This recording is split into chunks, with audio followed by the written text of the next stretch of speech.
I back. So post workout, I mean, been feeling like this, but I have 3 revelations from my workout that I think I can share as it pertains to disappointment. So yes, we spoke about how disappointment is not the destination unless if you make it the destination. And just, I speak and I often reflect on what I say, because the Bible says out of the abundance of the heart the mouth speaks, right? So when I want to understand what's going on in my heart sometimes, and that's why I like doing these videos, is because it helps me understand exactly what's going on in here. I can get it out in such a way that it's not all jumbled up. So it helps me understand what's going on in my heart so that I can fully digest it and take it to God in such a way that I can express myself to him and put language to what it is that I'm feeling. So the first thing that I was just reflecting that I said is, and I actually watched the video back while I was exercising. And the first thing that I took is, the being tired of warfare thing. There's a song that they once sang at my previous church that, oh man, that day God dropped a bomb on me. And while we were praying, that was just so powerful. It was such a glorious day. During the prayer, God said something to me, something life-changing to me. And then after that, they started singing Sutu songs, Sutu, just randomly. My pastor was just like, he just, he was like, Joko ya how. It's like, let's sing Joko ya how. And that song says, Moete ha khathale. And that means a warrior doesn't get tired, or a soldier doesn't get tired, something along those lines. And it goes on to say that that warrior gets strengthened by the Lord, or gets strengthened by heaven. And it says that you must look unto the heavens, and oh my goodness gracious me, sometimes it can be so hard to look unto the heavens, and you just look at, I need this, I want this, God said this. And yes, God promised all these things, but it's so important to focus on him and not focus on the things that he's bringing. Focus on his heart and not focus on his hands. And it's so crazy how easily sometimes I can, we can slip away, and just, my heart breaks at just how fickle we are as human beings, how much we can be devoted to God and then just lose it, and then be devoted and then just lose that devotion. And it's just like this roller coaster that, man, it can get so draining. My gosh. And I've been reading a lot. I've been reading the books of the prophets in the Bible. So that's from, I had already read Isaiah. I think recently I started reading Jeremiah. I read Hosea, and now I'm reading Ezekiel. Oh man, all those books can break your heart, man.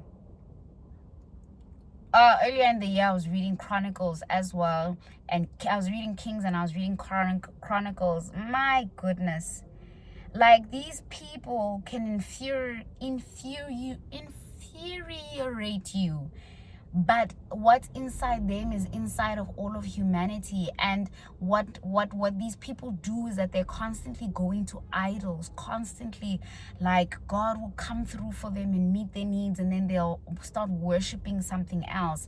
And it's just like, why do these people do this?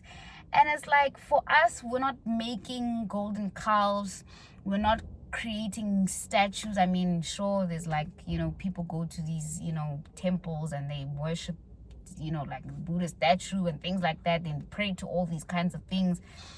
Sure, that still happens to some extent, but I think for the greater part of humanity, our idolatry lies in the things that we want, that we almost worship the provision and not necessarily create our own gods, but we make the things that we want, the things that we need, we make those gods. And oh man, it's so heartbreaking, because God can give you a gift, a good gift, and it just gets hijacked by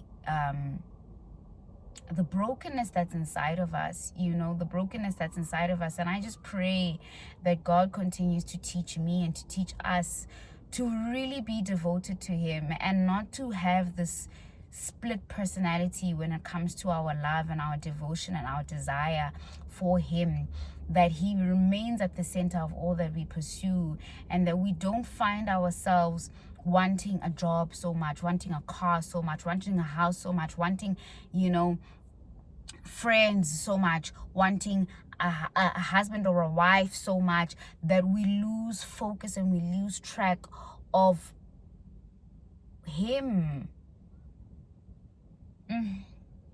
I pray that everything that I get from God and everything that I'm wanting from God only brings me closer to him.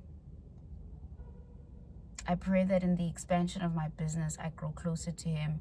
I pray that in the expansion of the influence that I will have, that I will grow closer to him. I pray that, my husband reflects and inspires me to grow closer to God. I pray that my children inspire me to love like God and to become more like God, more like Christ, I pray, man, I pray that for you as well. We're living in such shaky times, we're living in such evil times, and everybody is going through some sort of turmoil. And really what we're battling is just how much the world looks more like the world, more than it looks like God's world, And I mean, the Bible tells us that it gets worse, in the end times, it gets worse. People will be lovers of selves, people will fight against families, all those kinds of things. And it's so heartbreaking, man. It's so heartbreaking, because you can look around and look at the world and how the world is just, just almost like how, people are tearing each other apart, how the world, how humanity just self-destructs. But in all honesty, even individuals who look around, what we need to do is also look within. It's like what Gandhi said, be the change that you want to see in the world.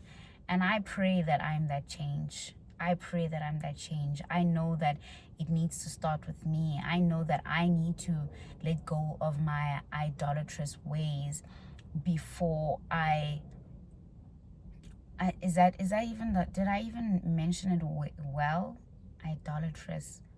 Is that even a word? I need to let go of the ways of idolatry. And I pray that God helps me with that. I pray he helps me. Man. And I know where it comes from. We have needs as people. When I read it in the scriptures, I'm like, these people just wanted to make sure that they got land, that they're safe and they're secure. That's why they kept running to Egypt. And then the next thing they'd be worshiping Egypt's gods, is because they just want to make sure that they're secured. It's the Maslow's hierarchy of needs, that we are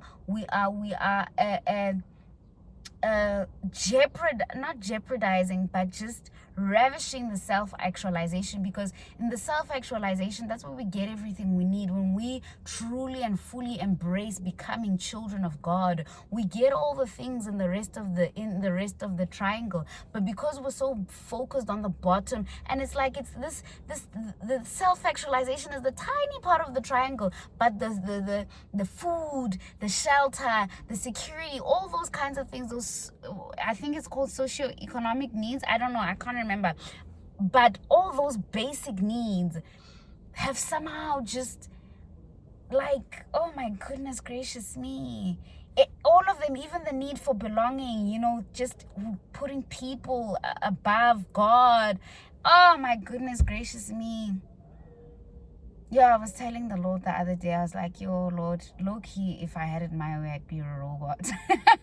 But then he was like, then you wouldn't have all these quirks about you. You wouldn't have these quirks about you, and the quirks that I have are the things that I enjoy the most, and those are the things that make me human. No robot would have those quirks, just the music that I like, just the fact that I'm just like a bit of a music geek, just the fact that I like to dance, I like to cook, just the way that I think, and just all these little things about me that, that I personally love and enjoy about myself. They wouldn't be there if I was this perfect, soulless creature that didn't make any mistakes at all. So that's point number one. The soldier doesn't get tired. And you gotta fight, man. You gotta fight this flesh, man. You gotta fight this flesh. You gotta fight this world until the day we die. And I just pray that God gives me the grace, and that I'm not out here but I'm standing on who I am, standing on Christ and his finished works. He's defeated everything. The victory is already won, but there's still a battle, and it's just like it's a paradox that is just one of those mysteries of God, that Satan has been defeated, that God has won the victory for us, that Jesus won the victory over death, hell, and the grave. What is death, hell, and the grave? It's the fact that we have idolatry in us. It's the fact that we want to kill and sin and do all these kinds of things, right? He has won it. He has overcome the world. And he tells us to take heart that that he has overcome the world. But in the paradox of that is the fact that we must stand in battle. He says we must put on the armor of God. So it's not really a paradox. It's in all honesty, all you do is stand. I guess, yeah, you're in a battle, but you just stand, I guess. Anyway, the second thing is I just realized that I just need to not change my plans because of what people say and think and do and all those kinds of things. Just stand flat-footed on who I am, flat-footed on what God said. I'm trying not to make an example with the one thing that I'm going through right now, because it's a sensitive one. It's a sensitive one. Yeah, just like if you're pursuing something and God is telling you to pursue it, and certain things get in the way, plans change, somebody on the way disappoints you, somebody who was supposed to help you out to get to that thing disappoints you. Like, don't change the plan. Don't change the destination. Stick to the destination. Oh, that helps. Yeah, that helps. Yeah, stick to the destination. And the third thing is also just, it teaches us to love. We have to love people, I was like, humans. But humans are the best thing, the best and the worst thing about life here on earth. They really are, because when you're without them, you need them. You long for them. I know I did. I stayed isolated for quite some time, isolated, but also not just distant from people. And now it's just like you're dealing with people every single day. people that you talk to every single day, people that you see every single week, just moving parts. When it was just me and my computer and my book and nobody else, it wasn't easy to get through, but it was a lot easier to see the next step because only I had control over that, you know. I can only imagine what it's going to be like when I start hiring people again for my brand, you know. And I won't lie, part of me has been like, you know, hesitant, but I need to do it. Why? Because of the trust. But I need to do it. I need to do it because I need to give these people more responsibility than I've ever given any previous employee before, you know. So because my business is expanding, and what can I do? What can I do? Yeah, gotta love people, gotta forgive them. And you know, people don't prioritize what you prioritize. I prioritize this book because it's my life's work thus far. It's my life's work in the sense that identity, it's you know, it's a symbol of my life. It's my testimony. It's my testimony, and that means something to me, and every single day I'm thinking about that. But the person who's working on my stuff isn't thinking about me. They're not. It's so crazy because I mean, my brother expected me to do something for him today, but I have my own priorities too, you know. And it's just unfortunate that I couldn't get to it. Not that I didn't want to do it, but I couldn't get to it immediately because priority was like, okay, I have time. I still need to do this and that and that, and then I'll get to that. And it's like that could be what's going on with oh boy on the other side. That, yeah, I mean, what's urgent for you isn't always urgent for the next person. And I was talking to my friend about this yesterday, and it's a little sad because it's just like, man, what do we do? What do we do? How do we find middle ground where everyone's happy? And the truth is, the illusion of people pleasing is that there's a scenario where everybody can be happy. And sometimes that's the case where most people are happy.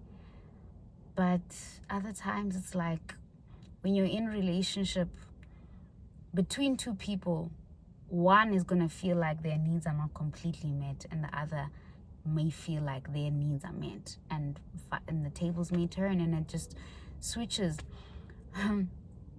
My pastor once said, forgiveness, he said, marriage is forgiveness wire, constant forgiveness. I'll never forget the face that he made when he said that. I was like, it's like my guy. It's true, and it's difficult. But I mean, look at God. 9 billion people in this moment in time.